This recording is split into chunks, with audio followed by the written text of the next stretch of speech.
இப்போ வெண்பொங்கலுக்கு தேவையான பொருட்கள் என்னென்னு பார்ப்போம் வாங்க.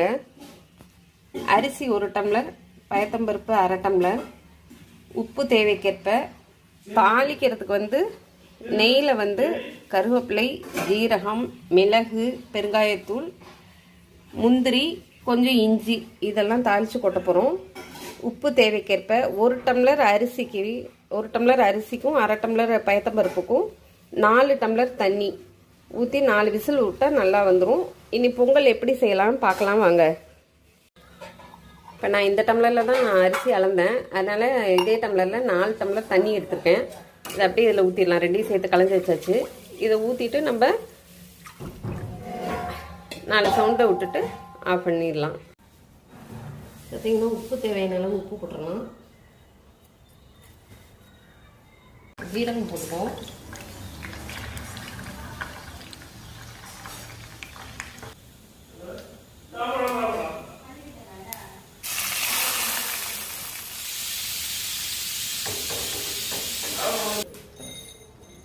இப்போ மிளகு போட்டுக்கலாம்.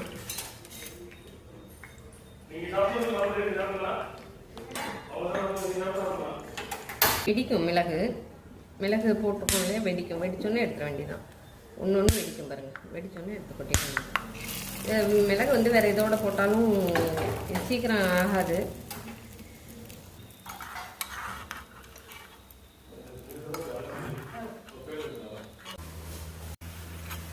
இஞ்சி மட்டும் நல்லா இந்த அளவுக்கு வதக்கிடணும்.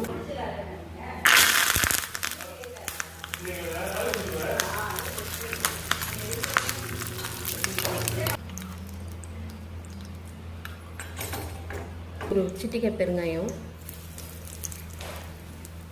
ஒரு கொஞ்சமாக மஞ்சள், லைட்டாக அந்த கலர் ஃப்ளேவர் கொடுக்கும். இந்த மஞ்சத்தூள் எண்ணெயில் போடும்போது தான் கொஞ்சம் நல்லாயிருக்கும். பாருங்கள், ரொம்ப லைட் எல்லோவாக இருக்குது பாருங்கள். கரெக்டாக பொங்கல் கலர்.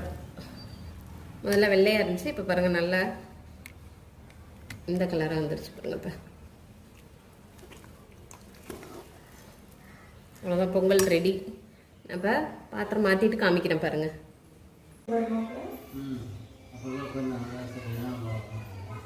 இப்போ பொங்கல் முடிஞ்சிருச்சு. பார்த்தீங்கன்னா பொங்கல், அதுக்கு தொட்டுக்க தேங்காய் சட்னி.